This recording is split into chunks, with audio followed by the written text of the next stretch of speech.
नमस्कार। बिहार विधानसभा चुनाव 2025 के समय प्रशांत किशोर ने कई सारे मुद्दों पे बात की थी, जिसमें एक प्रमुख था। इन्होंने कहा था कि जन स्वराज की अगर व्यवस्था बनी यानी सत्ता में आई, तो सबसे पहला काम 1 घंटे के अंदर में शराबबंदी जो है उसको खोल देंगे, शराब खोल देंगे। इसके पीछे उन्होंने तर्क दिया था कि शराबबंदी का कोई फ़ायदा क्या? कि जनता कई गुना महँगे कीमत पे शराब पी रही है, घर-घर में शराब बिक रहा है, होम डिलीवरी हो रही है। बात तो सही है, उन्होंने सही कहा था। अब ये इन्होंने नहीं कहा कि शराबबंदी तो खोल देंगे आप, राजस्व आएगा और जो आप गिनवा रहे हैं कि बहुत सारे लोगों के पैसे खर्च हो रहे हैं फालतू में ज़्यादा से ज़्यादा और होम डिलीवरी हो ही रही है। तो इसका आखिर शराब तो खराब है, बेकार चीज़ है, तो इसके लिए कोई और व्यवस्था ताकि लोग शराब से दूर रहें, ये इन्होंने नहीं कहा। बिहार विधानसभा चुनाव में जिन महिलाओं को लगता था कि उनके पति शराबी हो गए हैं या बच्चे शराबी हो गए हैं या माहौल ख़राब है, चूँकि शराब से सबसे ज़्यादा दिक्कत महिलाओं को होती है। वे जानती हैं कि आज भी होम डिलीवरी हो रही है, लेकिन वे थोड़ी सीधी-सादी हैं, सीधी-सादी भोली-भाली नहीं होती तो एनडीए दोबारा सत्ता में इस बार थोड़ी आती। 10,000 रुपए के लालच में आ गई, इन्हीं के खाते में गए थे। तो इन्होंने सोचा कि शराबबंदी अगर खुल जाती है तो बड़ी दिक्कत हो जाएगी। तो ये एक बड़ा कारण हो सकता है प्रशांत किशोर को झटका लगने का। तो यहाँ मैं ये बात करना चाहता हूँ कि इससे पहले दहेज के खिलाफ कानून बना। तो अब आप देखिए आज दहेज की क्या स्थिति है पूरे देश में। जिन लोगों के ऊपर है इस कानून को लागू करना या इसको चलाना, इसकी देखभाल करना, वे ही लोग तो दहेज ले रहे हैं।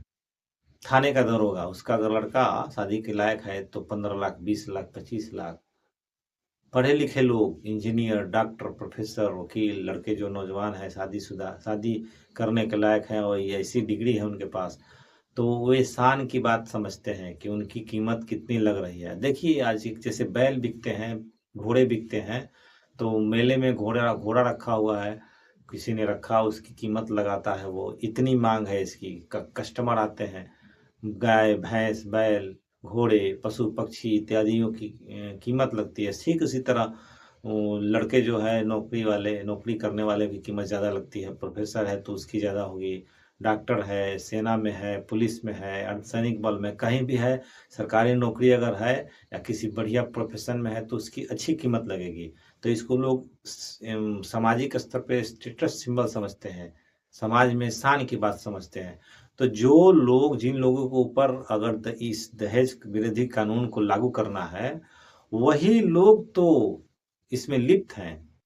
तो आप कानून बना के क्या कर लिए? क्या उखाड़ लिए? कौन-सा तीर मार लिए? कानून बनाने से कोई फ़ायदा है? जिन लोगों के ऊपर इसको लागू करना है, सुचारू रूप से चलाना है, वही लोग तो दहेज ले रहे हैं, खुल्लम-खुल्ला ले रहे हैं। कौन रोकेगा इसको?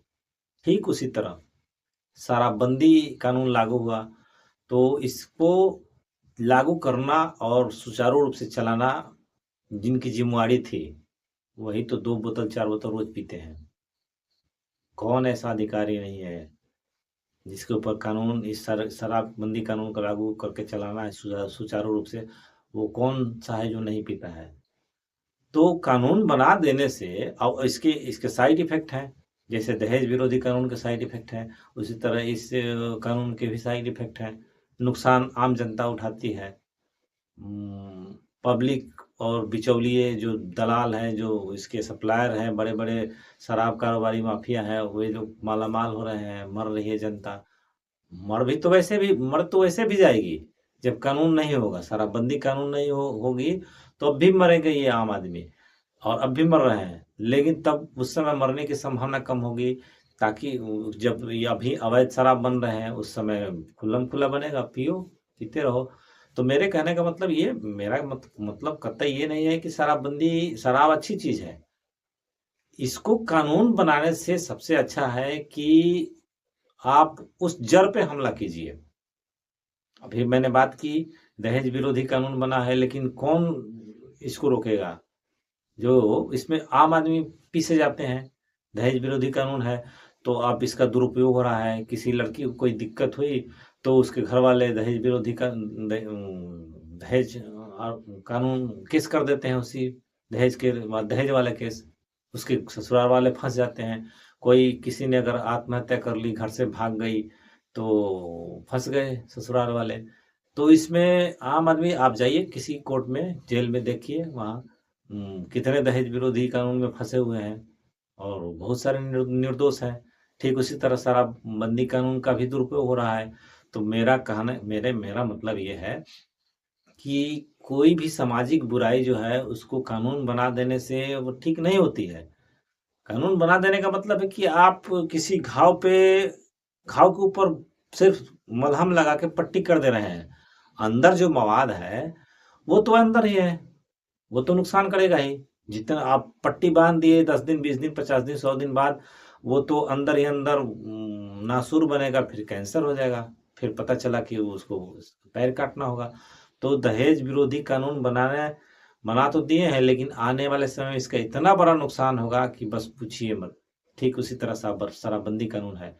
तो मेरा ये मतलब है कि इस कानून को बना देने से नहीं होगा। इसका सबसे बड़ा इलाज है, सबसे अच्छी दवा है कि आप समाज में जन जागरूकता फैलाइए, पैसे खर्च कीजिए। ये सरकारों का काम है कि आप पैसे खर्च कीजिए और लोगों को इसके नुकसान बताइए। नुक्कड़ नाटक से या एक विभाग बना दीजिए, जहाँ तहाँ नुक्कड़ नाटक के माध्यम से, पंपलेट के माध्यम से, किसी भी तरह से, हर तरीके से आप लोगों को जागरूक कीजिए, समझाइए कि शराब अच्छी चीज़ नहीं है।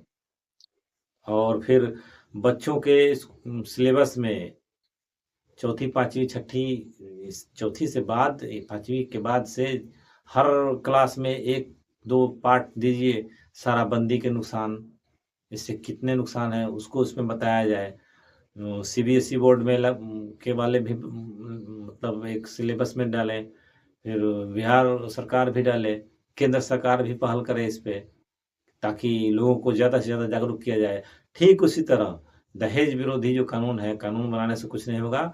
दहेज कितनी बड़ी बीमारी है, इसको लोगों इस बात को लोगों के दिमाग में पहुँचनी चाहिए। लोगों के दिमाग में ये बैठना चाहिए कि ये बुराई है, सामाजिक बुराई है, इससे दूर रहना कितना ज़रूरी है। ठीक उसी तरह आप इसको बच्चों के सिलेबस में डालिए, किताबों में डालिए, जागरूकता फैलाइए लोगों के बीच में। तो किसी भी बीमारी का इलाज आप जड़ से कीजिए। अब तो वही पट्टी बांधने वाली बात है। दोनों जो कानून है वो पट्टी बांधने वाली बात है। घाव अंदर है, मवाद अंदर है, ऊपर से पट्टी बांध दी है, सबको दिख रहा है। सबको नहीं दिख रहा है तो बहुत सारे समाज के बुद्धिजीवी वर्ग के लोगों को दिख रहा है कितनी बड़ी बीमारी है। और दहेज विरोधी कानून को, माफ कीजिए, दहेज जो बीमारी है इसको दूर करने की सबसे बड़ी जिम्मेवारी नौजवानों पे है। इनके अंदर वो भावना होनी चाहिए कि ये बीमारी है, हम दहेज नहीं लेंगे। तो सबसे बड़ा टारगेट इनको रखिए, नौजवानों को, लड़के लड़कियों को, इनको शिक्षा दीजिए। तो वहाँ ये भी बताइए कि दहेज कितनी बड़ी बीमारी है, इससे दूर रहना चाहिए। कोड है, सामाजिक कोड है। नमस्कार।